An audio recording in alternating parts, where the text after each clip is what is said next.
All right, good morning. We're back over here, back working on this John Deere again. So today, hopefully we get it put married, is what I call it, join the two halves back together. We'll see. Right now, we're still working on getting the gasket material off from around that big bell housing. Ford's working on that right now. We're having some air compressor issues. Grandpa's looking for stuff for that. We do have a nice tool to utilize to get the gasket material off there if the air compressor was working. So right now Ford's over here doing it old school. Say hi, buddy. Hey! Hey, show him what you're doing there. Right now he's just over here trying to get off what he can with that knife. Not having a whole lot of luck, but we'll get the compressor going and get back on it. So just a little rundown. Yesterday, we got a lot done yesterday. This tractor has a lot of new parts in it. I haven't figured up how much money I've spent on it. I really don't want to. My guess is we're probably $4,000 into it, $3,500. I don't know. Anyway. This time around? Yeah, right. Like I said yesterday, I don't think we'll ever get rid of this tractor just because we've all got so much sweat equity in it, for sure. But once it's done, it ought to be good to go for quite some time. So that's kind of a rundown from what's been going on around here. Put this thing on time lapse and let it roll. Thanks for watching.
Alright, for those of you keeping score, me and Ford's got about 2.5 man hours just in removing that gasket from around the bell housing. Used about $40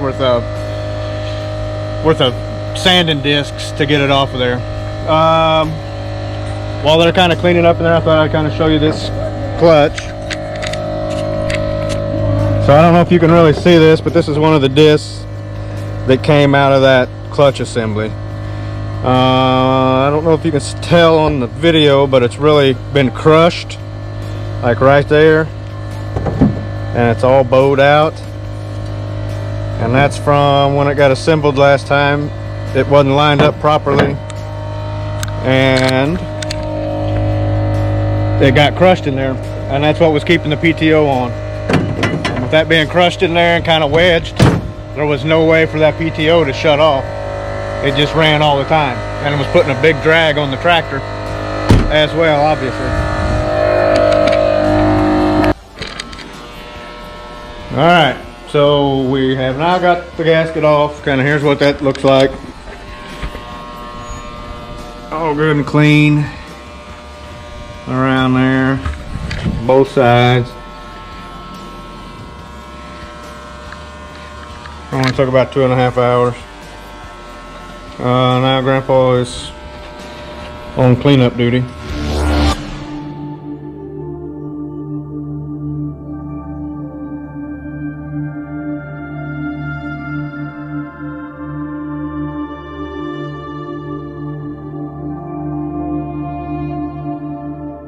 We have this thing back together. Well, it's married anyway. It doesn't have all its strings attached yet. I actually forgot to set the time lapse up as we were sliding it together, and I wish I would have, because it went magnificent.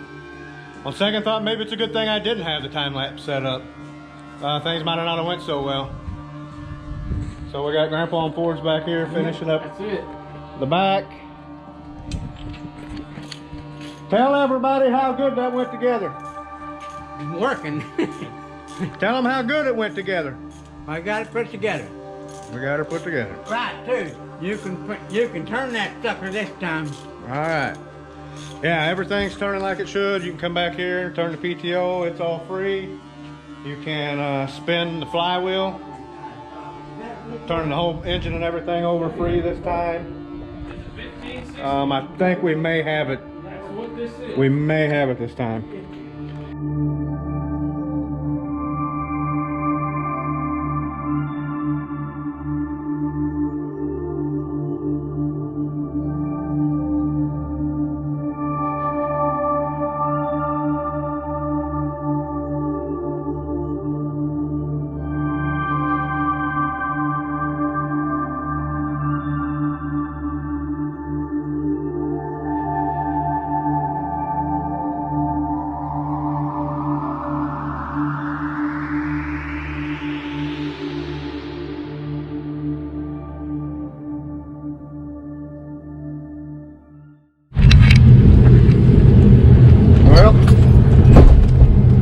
Getting there, closer all the time.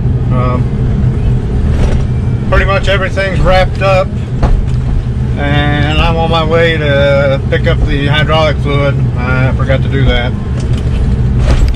Ford and Grandpa are currently just finishing putting the battery boxes on. They've got one on.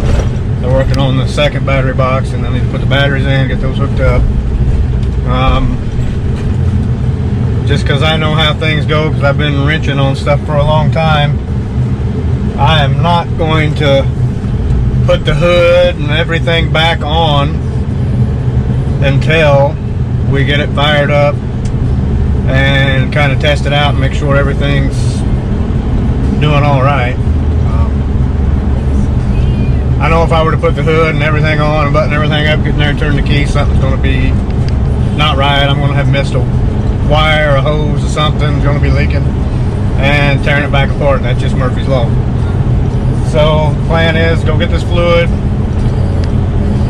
Hopefully they'll have everything done by the time I get back.